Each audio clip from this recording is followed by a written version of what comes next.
Hello and welcome to this week's Scrimshaw NFL show. Arfin and I just finished recording a politics podcast that will come out 2 years ago. Because this is going to come out on Friday. How you doing, buddy? I'm doing well. How are you? I'm doing okay, but I just realized that I absolutely forgot to grab my notepad and pen, so you need to vamp for 30 seconds.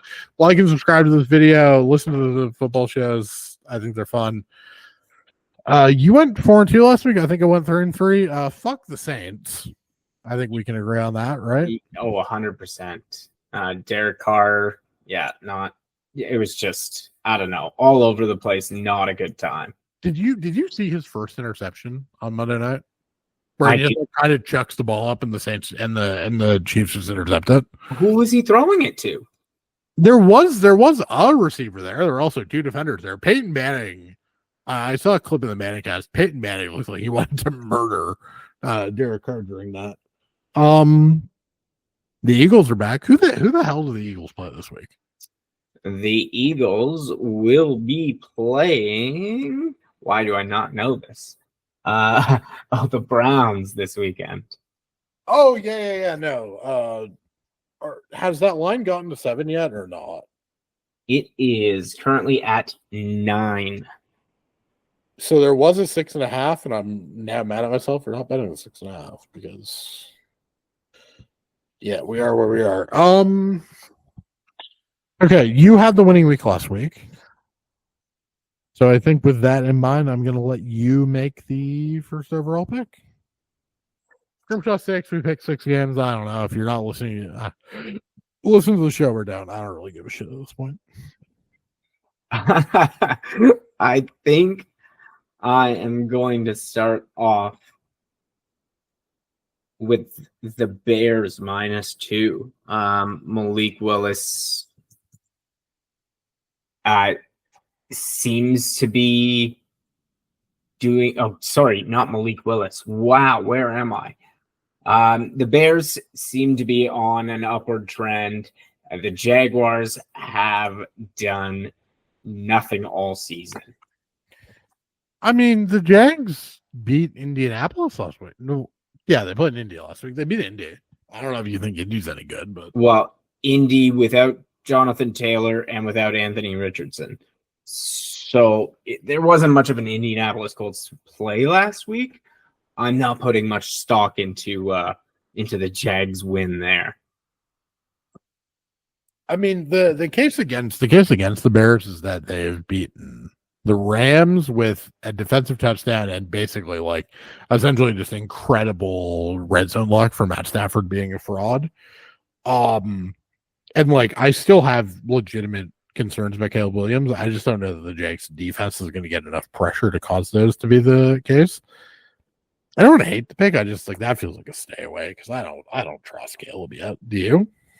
I don't trust him necessarily, but 2 points just feels cheap, and this gives me a reason to wake up for that Tottenham game. Oh shit, that's the London game. Oh, okay, that makes sense actually. Also, when you did say Malik Willis, I did get worried for a second that Jordan Love had gotten hurt again. Sorry about that. No, it's fine. You didn't do anything wrong. Okay. Bills -2.5. I don't really understand this line. I didn't understand this line before Robert Saleh was fired. The Jets defense is 6th by EPA. Aaron Rodgers is 21st by EPA and 27th by success rate. The problem is Nate Hackett. If you refuse to fire Nate Hackett, then you're not going to solve the problem. But also, I don't know what, the defense, to the extent that the defense has been what has kept the Jets alive, right? There's a very real possibility that they're not going to play as hard for another coach as they do for Saleh. Hackett's the problem. Rodgers is old. Aaron Rodgers is bottom 10 in completion percentage over expectation, CPOE, despite the fact that he is fourth. He has the fourth lowest air yards in the league. Fuck, Jesus Christ, I can't speak right now. Rodgers is not playing well, and he's missing short, easy passes. Okay. How does firing Robert Saleh solve this? I don't think it does.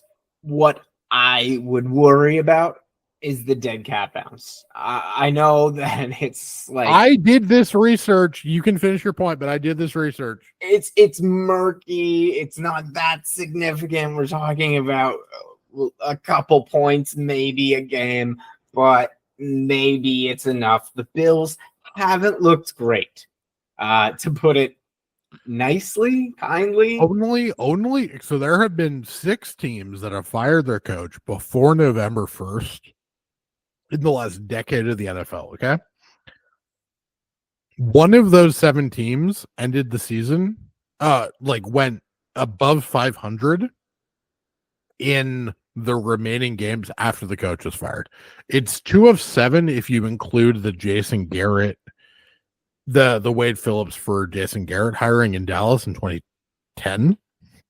But like early season coach firings, like they work in hockey, they work in basketball, right? Like I think a lot of people are thinking about like Chris Knobloch solving the solving the Oilers problems last year. Craig Berube coming in St. Louis and winning a cup. Mike Sullivan in Pittsburgh winning back-to-back cups after being fired mid-season. The thing about all of those teams is that the underlying metrics were great for those teams, right?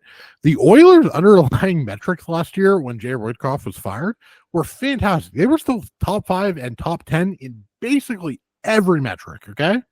Like every advanced metric. Their PDO was like 96. Like it was fucking terrible, okay? Right now, the Jets are who they thought they were. Aaron Rodgers isn't good.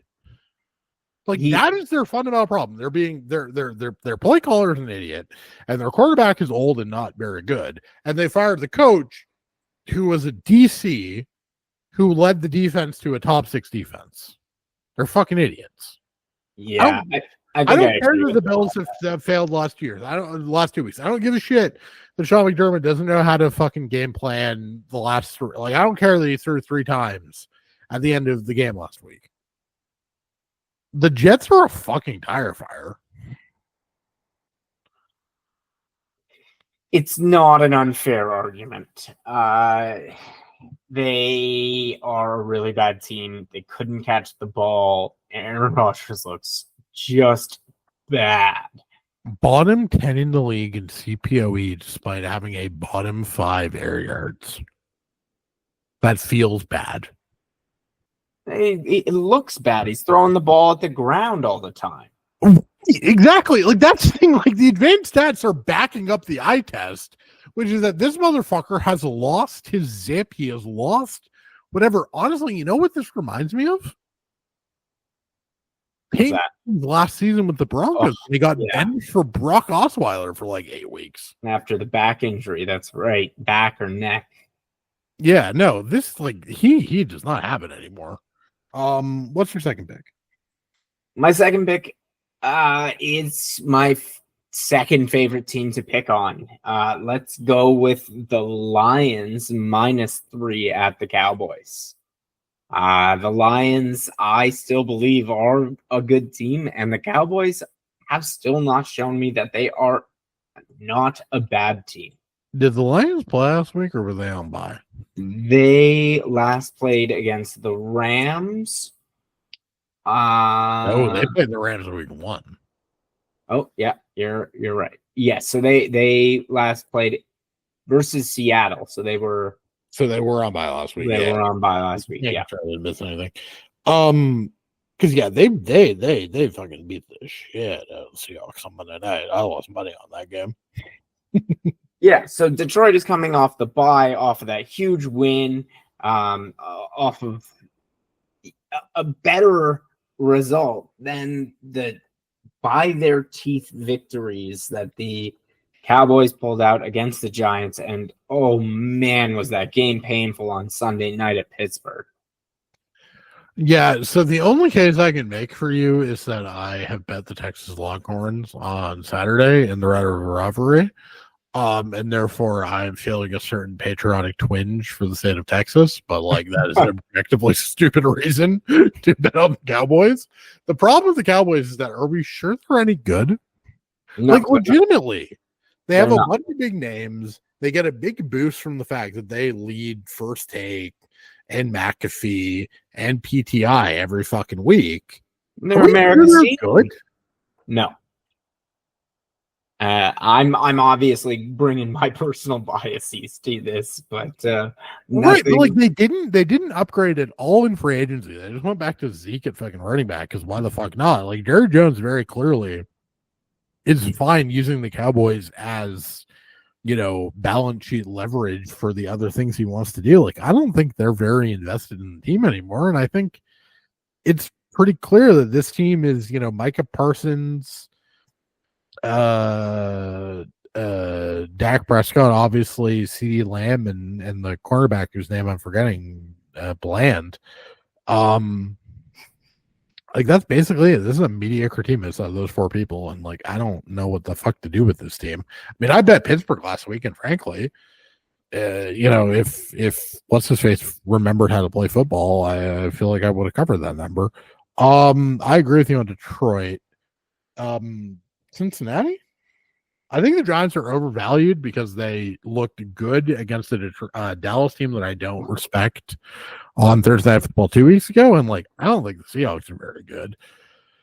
So I just think they're overvalued. I think the Bengals, like this feels like a Bengals come out and win by 20 spot because their season's really on the line. High expectations. Joe Burrow is still good. Like this feels like Jamar Chase just gets 3 touchdowns. I feel like Joe Burrow just had a great game. The defense just couldn't pick up his back, and that's not going to be an issue against. And Daniel Jones is not Lamar Jackson. Yeah, exactly. Yeah, he has the legs, and yeah, he's white Lamar, but like he's not white Lamar for sure. Yeah, that one feels fairly easy to me on Sunday Night Football. But yeah, now I have 4 games already picked, so you need to make a pick here quick. Well, I'm going to tell you on the Bengals there. Okay, that makes my life easier from a content standpoint. Okay, what's your 4th pick then? I think I'm going to go with the Broncos at home against the Chargers. And I've been defender of the Chargers so far this year, but Bo Nix has done enough to make them kind of competitive, and the full 3 points makes it appealing to me at home. So the counterpoint to that is Bo Nix is obviously a substantially worse quarterback than Justin Herbert. Yeah. Although the question becomes whether or not Herbert will be more mobile than he was against the Chiefs, because the Herbert that we saw against the Chiefs with the high ankle sprain playing through it was fairly inefficient. The thing about Herbert is that he does need to roll out. Like a lot of his success, even going back to his rookie season, was on stretching plays out, was on rolling out, was on maybe not running himself, but on being much less of like a Peyton Manning, Tom Brady, like statue quarterback. And if he's still got the high ankle, I think he's in trouble. Home dog, 3 points in division. I totally see the case for it. I'm not sold, but like I'm definitely not going to tell you that's a bad bet. Especially I think going with a similar, like I'm going with a similar construction for my next bet, but make the case. I think a lot of this will come down to whether or not Joey Bosa plays.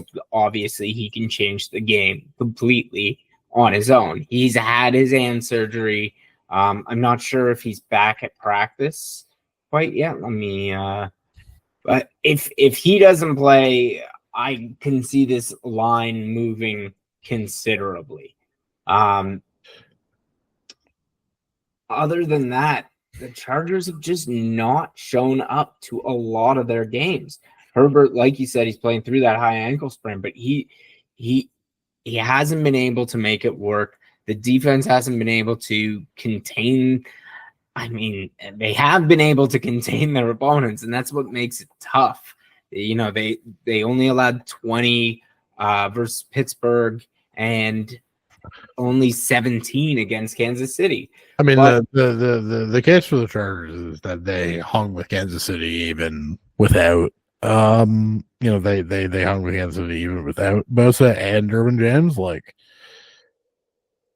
I don't feel great about either of these picks, but I don't know. I think if you want a home dog with some juice, the Saints plus 3.5 against the Broncos is where you go with that. Because Spencer Rattler is probably starting, but 1, he was okay in college. 2, he was very good in the preseason, and 3, and I do genuinely mean this, are we sure the Bucs are good? Right? Like, they beat Detroit, but they also lost to Denver. Speaking of the Broncos, they have shown themselves to be incredibly inconsistent offensively, and it's the home dog in division. Like, I don't know if I care about the quarterback so much, because frankly, I don't know that Derek Carr is particularly good, as opposed to just Clint Kubiak drawing up a very good offense. And I kind of think Spencer Rattler is on the right side of the, you just have to be competent enough to make the throws in the way that Brock Purdy and Tua Tagovailoa have been in similar sort of Shanahan-y offenses, right? Oh, the vast majority of the money is against you here, so I'd probably wait for some line movement. Yeah, but the thing is, 3.5 is good enough for me, because the difference between 3.5 and 4.5 is pretty insignificant.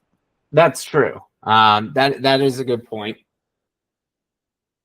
I mean, if you want to give me a 4, I'll bet it. But I'm just for the purpose of the pick show, I'm perfectly fine betting the 3.5 if I get, or picking the 3.5 if I get a 4.5 by game time. That's fine. But I feel generally speaking, we overvalue that sort of mid tier of quarterback, which I think is fundamentally what Derek Carr is. I don't he's not a top 10 quarterback. He might be performing like a top 10 quarterback, but I remember the first time we saw Brock Purdy play. I remember I had money on San Francisco pre-game when Garoppolo went down. And the thing about these very easy, 2-read offenses, a lot of motion, a lot of whatever, is that mediocre quarterbacks can perform in those systems like top 10 quarterbacks. And frankly, I see no reason why Spencer Rattler can't put up a reasonable Derek Carr facsimile next week. I think I'm with you on this pick. Yeah, you've talked me into it. Okay. The other thing is I don't. So the case against it would be Tampa's had a long week because they've had the mini bye, and New Orleans had the short week. But frankly, I don't know. I think Tampa has probably had to leave for New Orleans fairly early, so I think their week is probably disrupted, which has probably undone a lot of the advantage that they've had. Both of us have 1 pick remaining. I know what I'm picking for my last game. I don't know. Wait, did I say I'm picking Washington plus 6.5? You have not mentioned that. And I'd already written. What is this line? Sorry. The Commanders are very good. Baltimore's good too. Until Jane Daniels stops proving me right, I'm betting them. I don't know what you want from me. Okay, 6.5 points is ridiculous for this team. Thank you. I get it. I get it's a rookie quarterback. I get it's the Commanders. I get Washington's the bunch line. Commanders plus 6.5. They're my best bet of the week, honestly. I'm gonna do a bunch of bets this week, and I'm probably gonna just take them up to 14.5 because that's just the way you can do it. But no, 6.5 is insane. This should be 3.5, if not 4.5. I mean, you could play a teaser here too and get incredible value. Yeah, there's a lot of like a Washington Denver 7-point tease, or just alt spread them to Washington 14.5, Denver 10.5, and then take whatever money line you like this week. That looks like a particularly good bet. My last bet of the week, I just want to get this out of the way. I think I'm taking Philadelphia. -9 against. Did you see the McAfee Cleveland like viewer question or whatever? Like Cleveland fans are saying like we need to get Osama bin Watson out of this team. Okay. Wow. Cleveland fans are done with this motherfucker. And Jimmy Haslam is the only reason. I feel very confident saying this. Unnamed sources. I'm not naming who I have it, but I know people who know, like secondhand, I know people in the Cleveland organization. Everyone in Cleveland, other than Jimmy Haslam, wants to bench Deshaun. Like this is a fact that I feel incredibly comfortable saying out loud. The only reason he is still starting is his contract. I don't know that the Eagles are good, but I don't think Deshaun can score I don't think Deshaun can score 17 on this defense. And I think you can score 30 on the Browns defense. Because, like, frankly, the Giants scored like 26. And frankly, I think you're significantly better than the Giants. Jameis will be fun to watch if it ever happens. But it's not going to happen because Jimmy Haslam refuses to admit he was wrong ever about anything. It's unbelievable. By the way, to anybody who follows me from Milwaukee, enjoy hating the Milwaukee Bucks experience. Jimmy fucking Haslam is your fucking owner. Yeah, that sucks. He's the worst. And I love betting on the Eagles to win. And this is probably one of the few spots where I can feel comfortable doing it. So I know I'm tailing you on 3 picks now, but lock it in. Wait, are you telling me on 3? I think so. Cincy, New Orleans, and Philly. Yeah. Okay. Yep. What were you thinking of for your last pick? Just as a bonus for the viewers, listeners. Probably the Texans. The Patriots have decided to change quarterbacks. Jacoby Brissett is no longer going to be leading that offense, so we have a rookie starter against CJ Stroud, who had an up game last week. The Texans look to be normalizing. Like 3 points in the second half. Let's not get too over our skis. It was against a very good Bills team, but yes, I'm not super stoked for their chances moving forward, though they are still 4-1. They just have sucked against the spread. I still like the Texans here. I think that the Patriots are just a bad team, and a quarterback change at this point isn't going to do anything for them. Funny, I trust Drake May a little bit. I don't not enough to bet him, obviously, but I wouldn't be shocked if that game is like sneaking about it, because I assume the Texans are going to be like everyone's survivor pick this week. Wouldn't be surprised if that game is like sneaking about it at like 3:35 p.m. on Sunday afternoon. It could happen. It might be one of the more entertaining. Well, I don't know if I would say entertaining, but one of the more competitive games for sure. Yeah, that has like 17-13 final score. Yeah. Right. Okay. I'm doing Buffalo, Washington, Pittsburgh, Cincy, New Orleans, and Philly. You're doing Chicago, Detroit, Cincy, Denver, New Orleans, and Philadelphia. That's correct. I think we're hovering around 500, both of us. I don't have the exact numbers. You still lead me by 1 game. I believe that. No, because you beat me by 1 game last week. I think. That's right. I remember. Nathaniel Arfin. I may or may not have bet while we were watching this the no run in the Tigers Guardians game. Am I an idiot? Yes, no. No run first inning. Tigers Oh. I don't know. Kyler Montero has had an up and down season. Let's see. If he's locked in, he's locked in. Well, the listeners will know how I did before I do, because I am literally talking about this on a Wednesday. What do you last question? Do you think the Leafs are winning the Stanley Cup this year? No.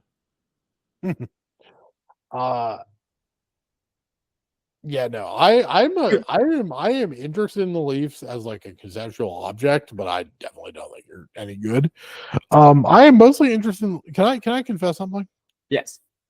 I am mostly interested in the Leafs because you have two of my like top like 10 hottest players in the NHL. Who's that? That is my like main interest in the Leafs is Nylander and Matthew Knies. They're both incredibly handsome motherfuckers. And my homosexuality really does come out because it's the only thing that makes me give a shit about the Leafs. Well, there you go, folks. Watch the Leafs for the talent on the ice and off the ice. I'm just saying, Leafs PR, if you are listening to this tweet, find excuse to tweet and Instagram Shirley's Matthew Knies in the locker room. At Nathaniel Arfin, at Scrimshaw, thelines.com, Scrimshaw, scripted.substack.com. Big Salvation in the Storm. You are aware of the fact, I don't know if I ever actually said this. I wrote a book based around like English soccer and various things. You have read the first 11-ish chapters because you are an asshole and you refuse to read any more of it because you are allegedly quote unquote busy with your quote unquote children, multiple. Yeah, okay, but like frankly, let's be real here. Your youngest is the real reason that you can't do it. I've been thinking, should I publish that book? I enjoy it. You should at least hand that to an editor and see what they think. I don't mean an editor in like an editorial sense, like a publisher, I guess is the correct term I'm looking for. Yeah, but the thing is that I would much rather just publish itself because that sounds like way too much work. Anyways, I appreciate you, buddy. Quickly, what did you make of the Packers line? It's -5 against the Cardinals.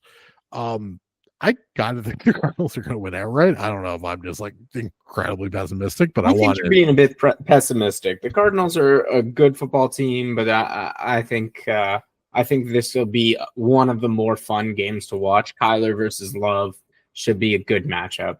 They just beat the Niners. I mean, admittedly, the Niners did not have a kicker for the second half of that game. There was something really funny. So I took a nap. I took like a 20-minute nap at halftime of that game. And I just like woke up and saw the Niners going for like a 4th and 23. I texted a group chat I'm in. It was like, wait, do the Niners not have a kicker? So that was disorienting for a second. But like the Cardinals did just beat the Niners. Let's be real about this. They might be good. They might be good. I'm still not ready to say they are actually good. The line feels a little bit juicy, but I'm not ready to put money line on Kyler. No, that makes sense. I appreciate you coming on. You did double duty on the pod this week. I appreciate you. Thank you for having me. Love you, buddy. You too.